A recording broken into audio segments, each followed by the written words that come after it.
Et bonjour et bienvenue sur la mécanique universelle, encore une fois. Ça peut devenir rébarbatif, hein, que je parle toujours de la même chose, mais voilà, je suis comme Nietzsche le préconise, mes instincts, au fond. Voilà, et pas ma raison. Donc, je continue mes incrustations à l'intérieur de cet ouvrage Nietzsche, Crépuscule des idoles. Voilà. Et donc, c'est en lien avec la théorie que je développe sur la mécanique universelle.net, le site, selon lequel l'humanité est destinée à atteindre son ultime perfection. La paix universelle, l'unité donc du genre humain, l'unité totale du genre humain, nous allons vers cela et nous le réussirons, à mon sens, voilà, c'est ma théorie. Tout converge pour qu'on évolue vers cela. Nous étions des primates naturels et entre le moment où on s'est désolidarisé de la nature pour entrer dans la culture, et pour accomplir quelque chose finalement, hein, parce qu'on n'a pas acquis la raison, l'intelligence, on n'a pas fait évoluer la conscience, euh, notre capacité de nous poser des questions sur dans ce monde, d'où venons-nous, qui sommes-nous, où allons-nous, pourquoi il y a quelque chose plutôt que rien, pourquoi il y a cet univers, etc. Tout cela, ça a du sens. Pourquoi cet univers aurait engendré, voilà, avait besoin d'une humanité en somme, et qui soit en évolution, et dont la guerre, la violence, l'antagonisme, tout ça sont des moyens de construction. On construit autant par le bien que par le mal, on construit la perfection de l'humanité à travers le bien et le mal. Le mal sert à l'évolution du bien. Voilà. Tant qu'on n'a pas pris conscience de notre sens. À partir du moment où on aura pris conscience de notre sens, on pourra évoluer en écartant l'antagonisme, en écartant la guerre, la violence, la destruction, la haine, le racisme, l'antisémitisme, voilà, tous ces moteurs qui sont là, malgré tout, et qui sont là pour nous, pour révolter une grande partie de l'humanité et dire non, c'est pas bon, etc. Donc, ça oblige le bien à faire des efforts considérables pour faire évoluer l'humanité. Voilà. Alors, donc, voilà, je me verse un peu d'eau pour le thé. Le thé du Yuan. Voilà. Et donc, euh, je continue donc ma lecture du Crépuscule des idoles. Alors, ce qu'on peut voir, c'est que Nietzsche, évidemment, critique. Alors, je me suis permis de critiquer Nietzsche quand il critique Socrate, parce que ça écorche mes oreilles. Mais voilà, on peut comprendre. Le caractère humain est un facteur très important dans la façon dont on exprime sa philosophie. C'est quelque chose de... Voilà, c'est comme ça. Et la diversité des caractères est fondamentale pour créer l'humanité. Voilà, mais il faut qu'il y ait des Sri Aurobindo et puis des Nietzsche ou des Sade ou des voilà, ça fait partie de l'évolution.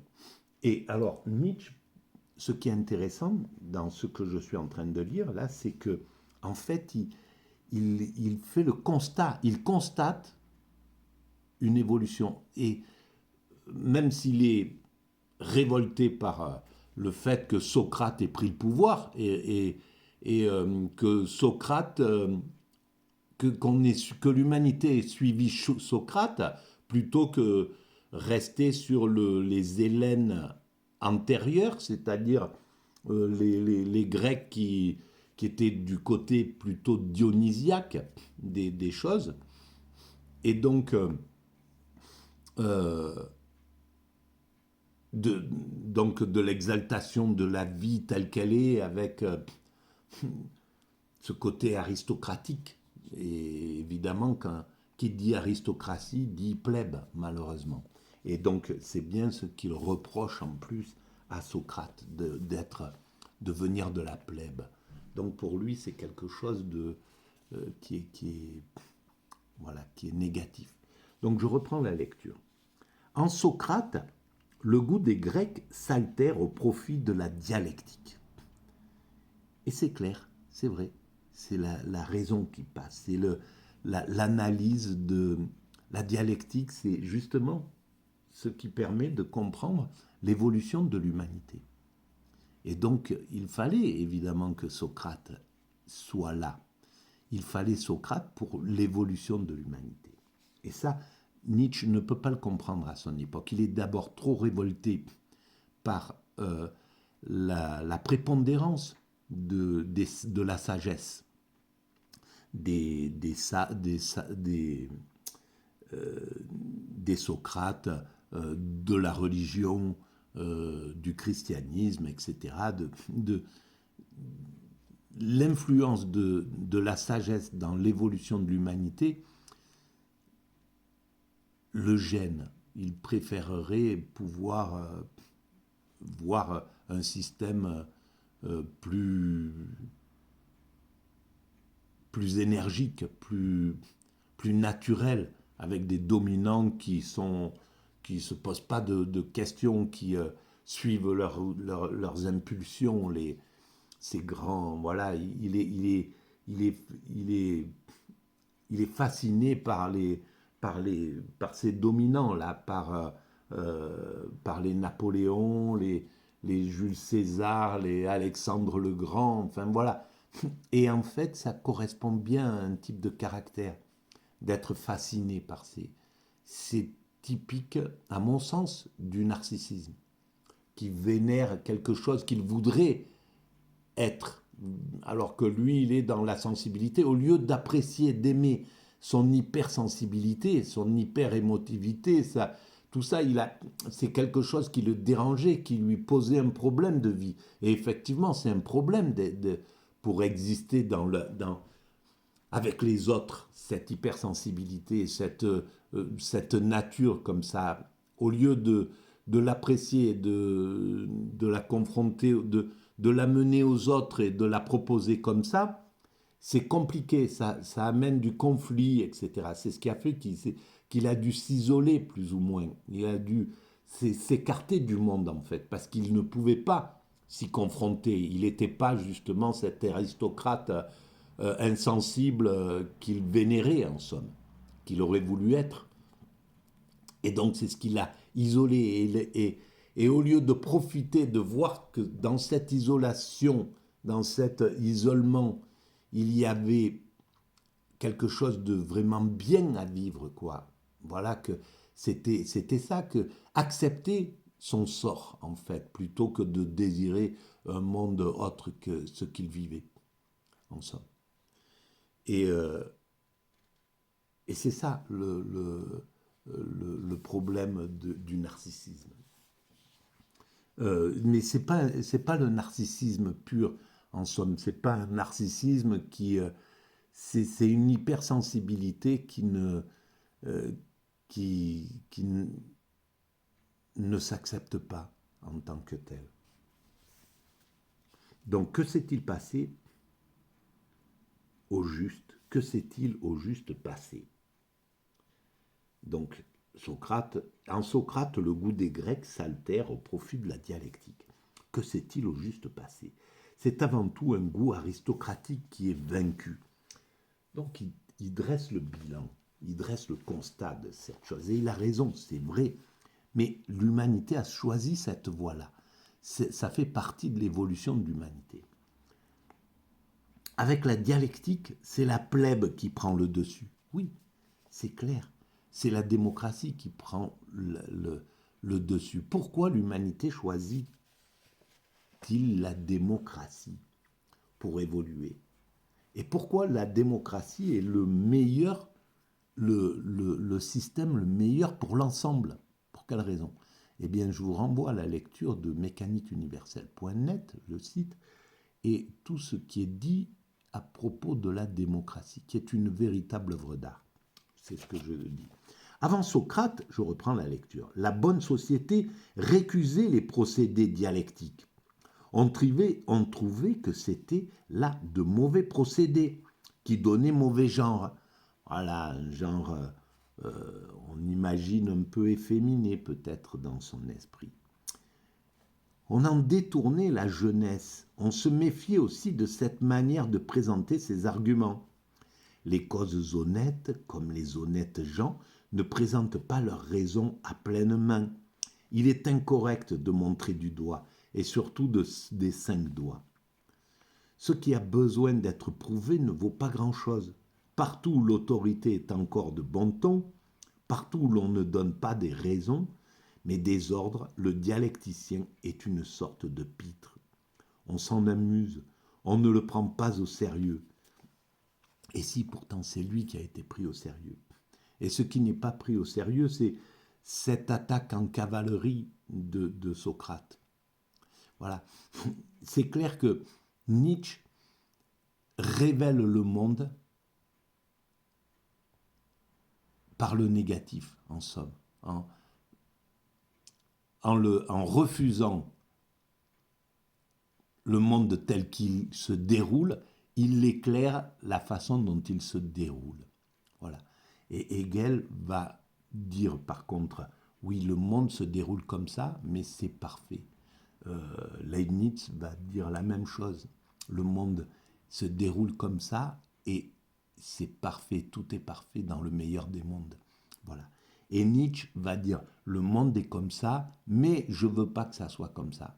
Je veux infléchir la flèche de l'humanité. Je veux revenir à l'aristocratie guerrière et nous écarter de la voie qui sensibilise, qui rend sensible l'humanité, qui rend de plus en plus sensible l'humanité. Je ne veux pas de cette sensibilisation, de cette sensibilité. C'est pas bon pour évoluer. Mais l'humanité, elle évolue vers la sensibilité, quoi qu'il arrive. Voilà, là, on évolue vers, on voit les jeunes sont de plus en plus pratiquement on va vers l'androgynie, on va vers quelque chose où l'homme ne doit plus avoir peur de sa part féminine, etc. Il doit adoucir ses mœurs, voilà, s'il veut d'ailleurs conquérir des compagnes, eh ben, il a intérêt d'évaluer son machisme, etc. Donc c'est bien pour ça que c'est les femmes qui tracent la ligne de l'humanité, qui font évoluer l'humanité, qui obligent les hommes à évoluer. Et ça sera de plus en plus. C'est lent parce que nous n'avons pas évolué de la même manière et parce qu'il ne fallait pas que nous évoluions de la même manière. Et donc il va falloir resserrer les liens à travers le principe de l'évolution. Et donc ça demande, il y a des tiraillements, c'est difficile à certains endroits ça va trop vite, à d'autres ça va pas assez vite, etc. Et donc il faut arriver à raccorder toute cette unité humaine et on y va tranquillement. Mais simplement quand on regarde le monde, on est pressé, on a envie, on dit oh mais ça bouge pas assez, ça va pas assez vite, allez dépêchez-vous, évoluez là de ce côté, etc. On est pressé en fait. Et c'est ça qui nous rend un peu maladroits, malhabiles avec les autres. De leur dire allez dépêche-toi mais tu es un lambin, voilà, tu lambines, voilà. Et on n'a pas, on sait pas bien, on sait très bien en théorie que c'est pas la meilleure manière d'éduquer l'agressivité, la violence, le fait de dire à l'autre mais tu vois ce que tu fais, c'est nul ce que tu penses, ta religion est nulle, ton truc, etc. Que cette façon de faire évoluer l'autre, elle n'est pas bonne. C'est pas comme ça qu'on doit élever nos enfants. On le sait. Et pourtant, c'est plus facile, quoi. Hein. C'est difficile d'aller vers le positivisme, vers dire c'est bien, on voit tous les efforts que tu fais, on voit tout ce qui se passe, c'est vraiment bien. Regarde, moi aussi, je me comporte pas bien, je suis allé trop vite dans cette évolution, ça fait peur à tout le monde, etc. De pouvoir se regarder soi-même et pour pouvoir aussi critiquer l'autre. Voilà, d'être juste, quoi, tout simplement. Et effectivement, c'est pas si simple que ça. Mais on est sur la bonne voie. Donc, Socrate, pour notre ami Nietzsche, fut le pitre qui se fit prendre au sérieux. Que s'était-il au juste passé? C'est quand même un peu,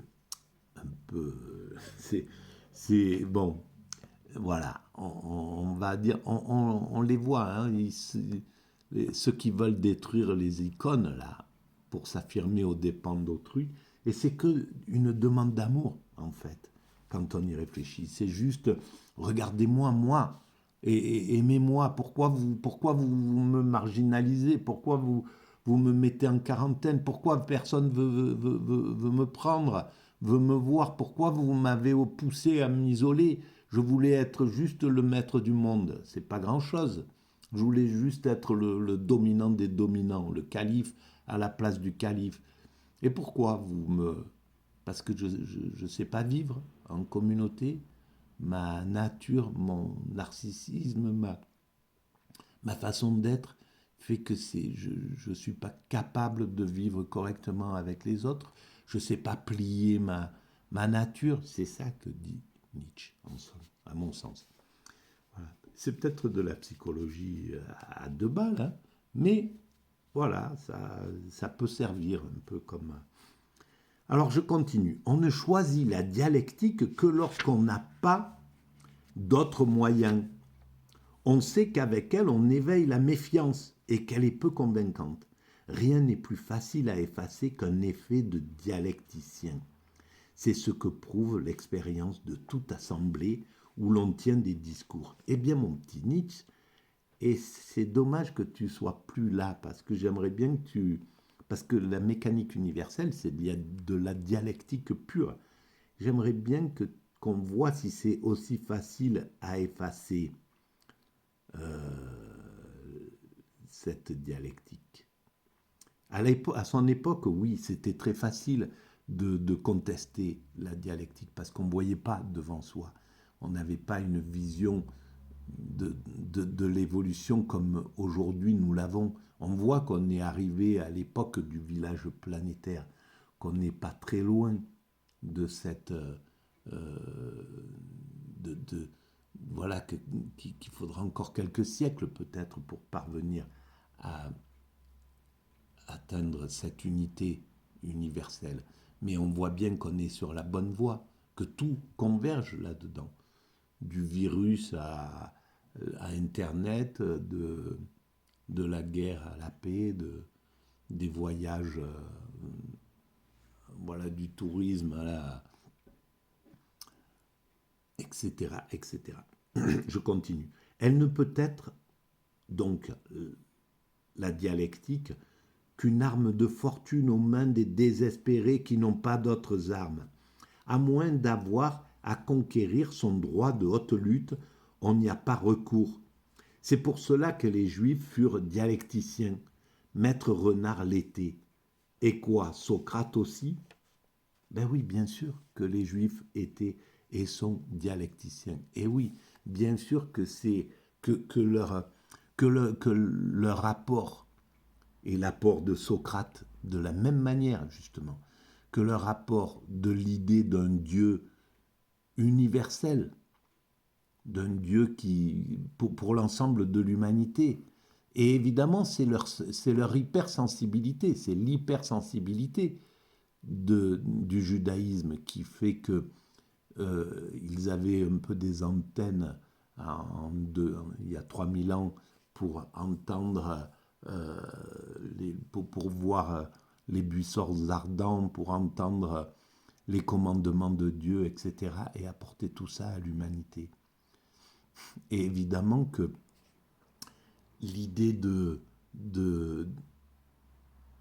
finalité apportée par le judaïsme, la fin des temps qui va vers la fusion avec le divin, que le divin revient sur la terre, c'est la dialectique par excellence. Et c'est la dialectique absolue, évidemment.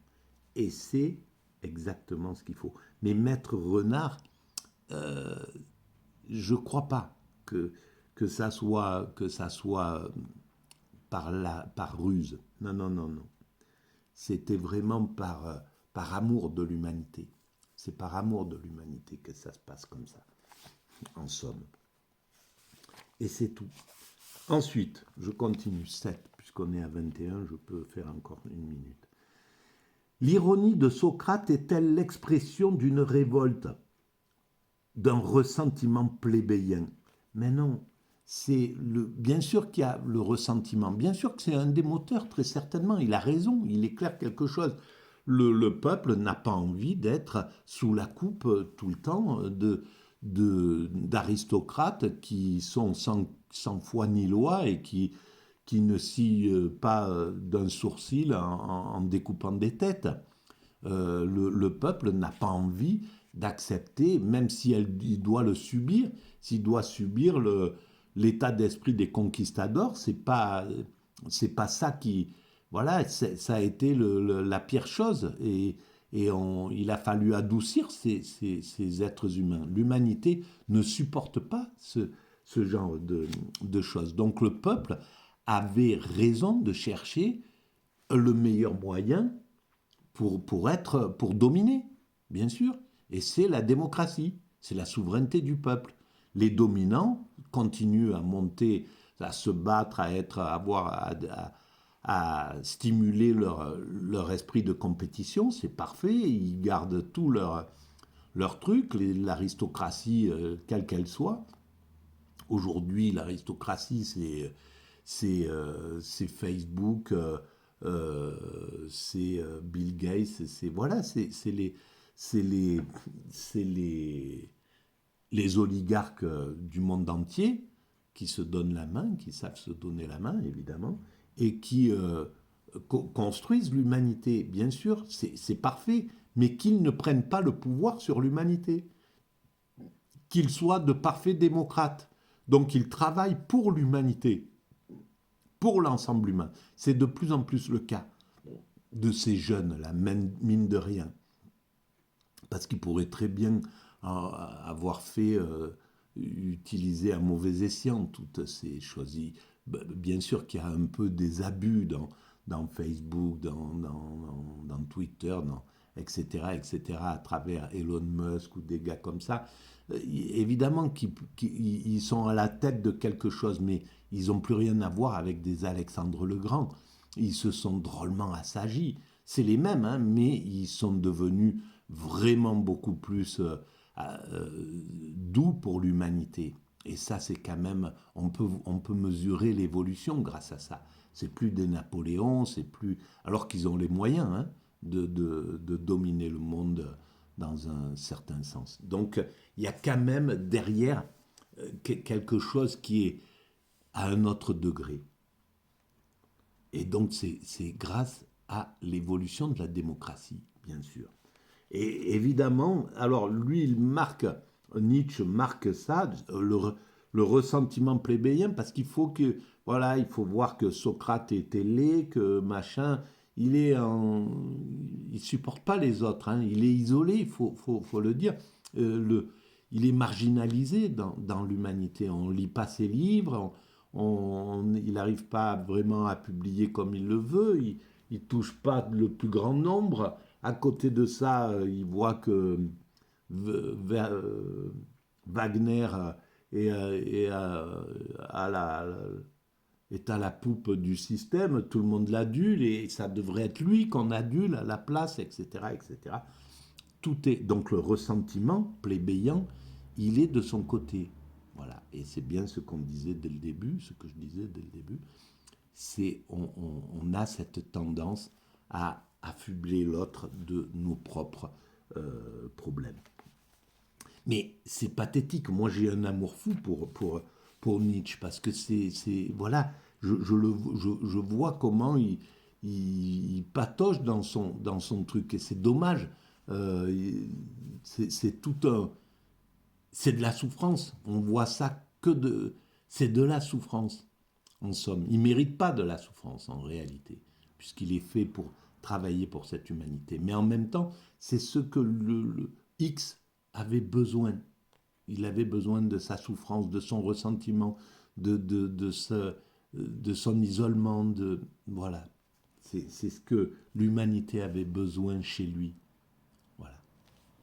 Un saint, un saint laïque et combatif et qui a, j'espère, atteint la sainteté dans sa dernière partie de vie quand il rentre dans le mutisme et dans cet état-là, comme ça, où il est en contemplation absolue de chaque minute qui passe. Voilà.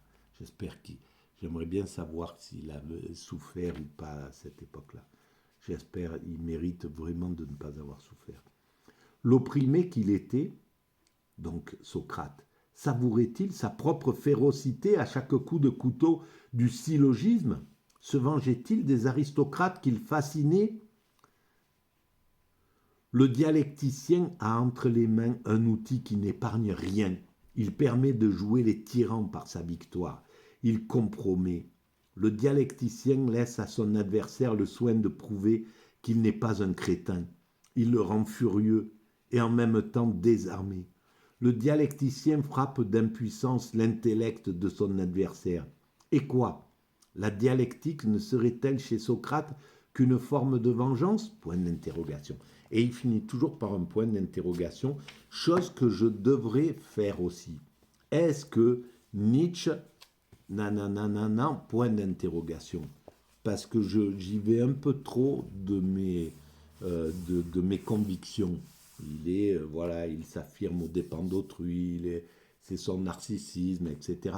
Au lieu de dire, ne serait-ce pas son narcissisme? Point d'interrogation. Voilà, je laisse pas assez le choix à autrui. Donc, je suis un peu dans une philosophie autocratique et je m'en excuse. N'hésitez pas à me le dire. Et n'hésitez pas à me dire ce qui peut vous...